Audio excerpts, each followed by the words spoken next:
বাসা থেকে আসার পথে এখন পর্যন্ত কোনো জ্যাম পাই নাই, রাস্তাঘাট এখন ফাঁকা অবশ্য।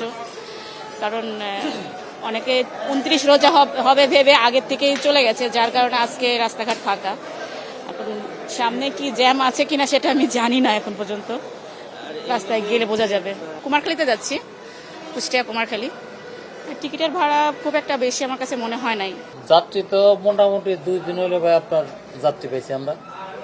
ধরেন গতকাল কিছু যাত্রী পেয়েছি, তার আগের দিন কিছু যাত্রী পেয়েছি। আর মূলত ধরেন ঈদের টিকিট 7 দিন আগে থেকে একদম শুরু হয়।